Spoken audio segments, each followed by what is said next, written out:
Hello everyone,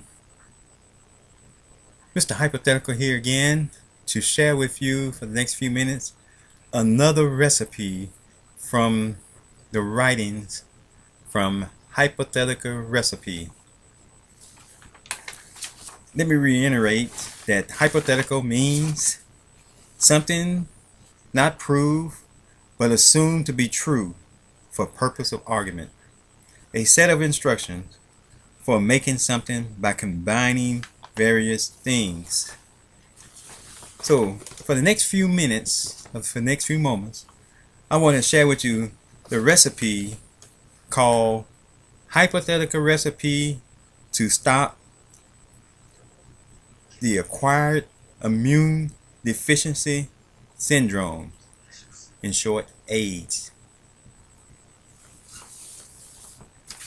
One of the most feared and deadly viruses, a deadly virus that plagues many Americans, and also not only Americans but many throughout the world today, is the AIDS, the acquired immune deficiency syndrome virus. And as we look at the virus, the AIDS virus, let me hasten to say that many will say that AIDS started from monkeys. Now you can get AIDS from monkeys, but that's not the case. AIDS, let me hasten to say here that AIDS did not start or did not come from monkeys, okay? So we want to clear that up before we get started or go any further. In looking at the AIDS virus, I want to share with you some things that you may want to look into another area as you look at the AIDS virus. I believe beyond reasonable doubt, or hypothetically, we just say, so to say, hypothetically, that the AIDS virus starts by two individuals of the same sex. I'm talking about male and male interaction results in the formation of the AIDS virus. And let me show you, hypothetically, I'm going to give you an instance on how possibly, hypothetically, it begins. Note here that when two males are engaged with each other in sexual encounter, the penis is placed in the rectum of a male. The sperm is then suspended in semen, is ejected into the male rectum. Once entered, it travels to the large intestine. The large intestine above the rectum is the colon. The large intestine contains no villi, and very little is absorbed from it except water.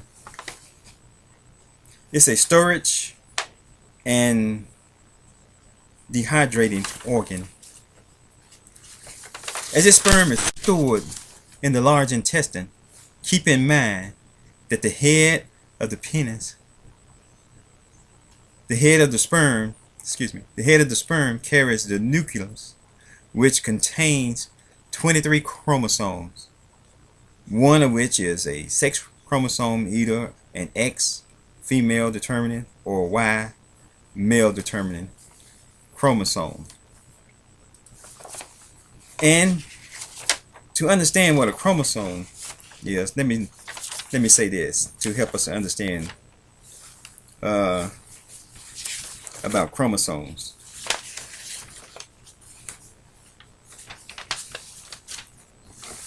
Okay, the chromosomes, when you talk about chromosomes, are thread-like bodies in the nucleus of a cell. They contain the genes and DNA. Human beings normally have 46 chromosomes, assigned, arranged, in 23 pairs. One in which one in each pair comes from the mother, and the other one, and one from the father. To understand how chromosome works. Now, as we talked about the beginning of the AIDS virus, keep that in mind as we talked about earlier. And let me get back to the place where I was. I'm sorry.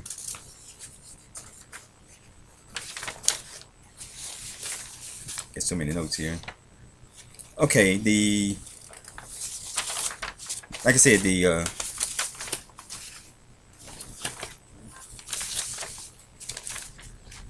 hold on just 1 second. I lost my place. I'm sorry.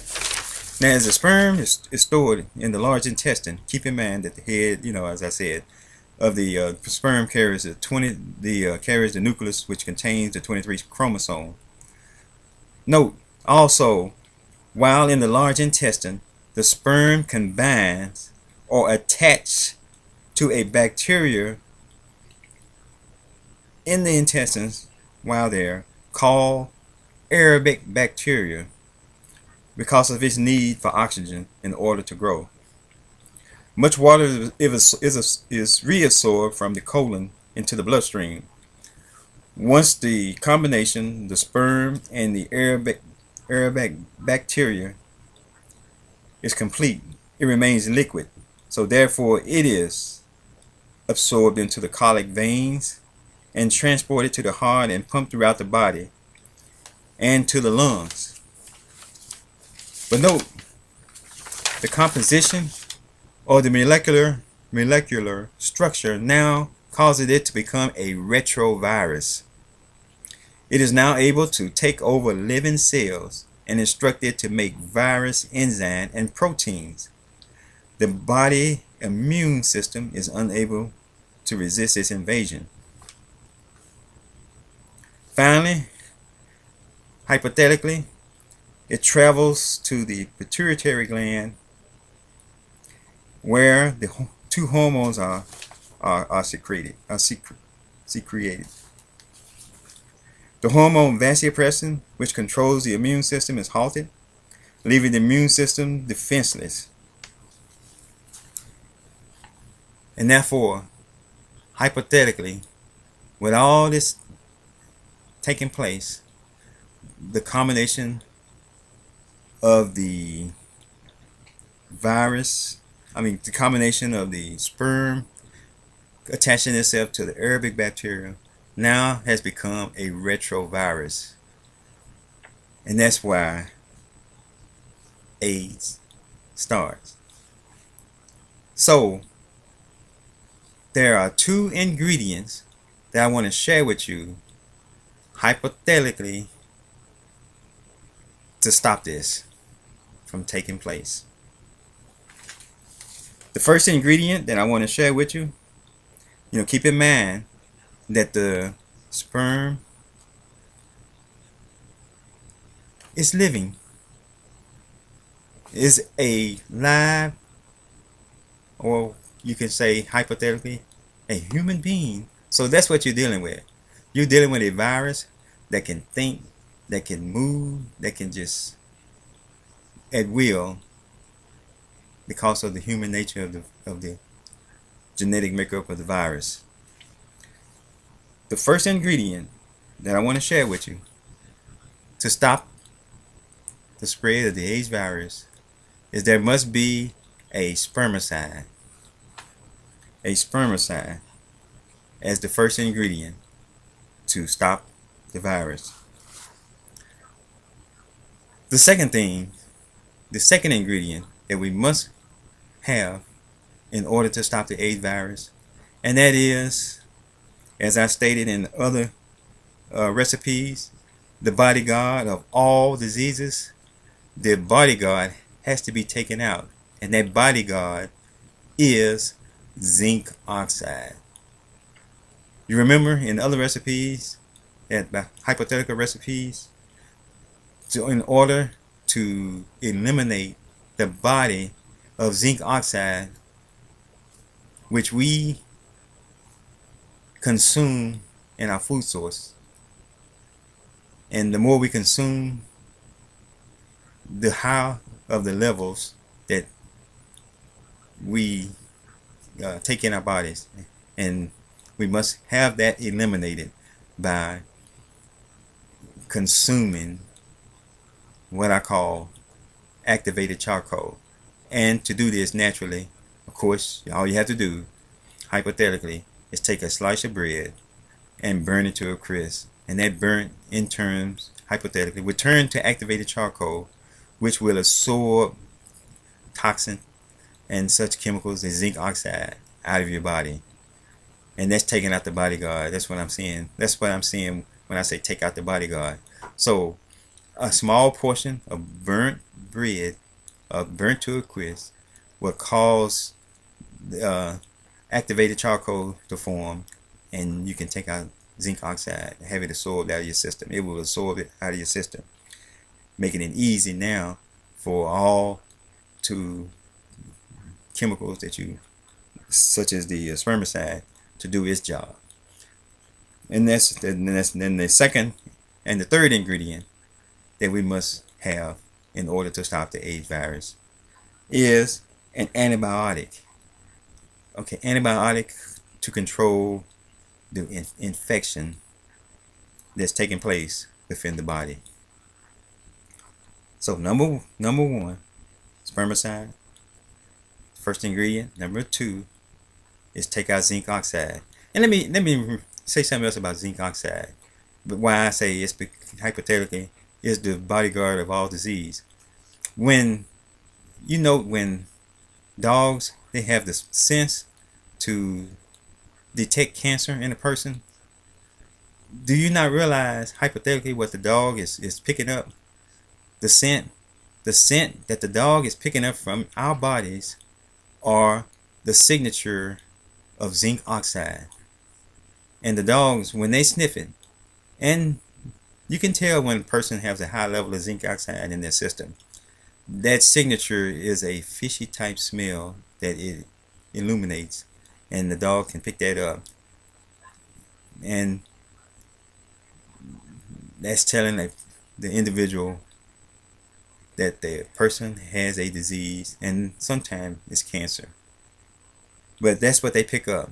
That's the scent that they pick up to tell you that there's something wrong within your body. That signature of zinc oxide, because of the signature that it gives. But anyway, number one, spermicide, first ingredient.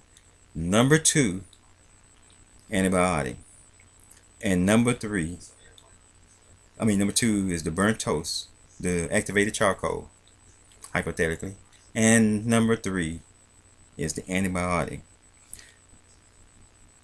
Well, one may say, well, the combination, hypothetically, will stop the spread of AIDS virus. But remember, as I stated earlier, that the virus operates as a human being. It is smart. It can move from one portion of your body to another. It can hide. When it detects it is about to be destroyed, it will move to another location within your body, thus making it difficult to stop the spread of AIDS. But hypothetically, there is one chemical that will stop the AIDS virus and hold it in a cell long enough for the medication, or for the combination of the recipes, the spermicide, the activated charcoal, and the antibiotic to destroy and to stop the virus.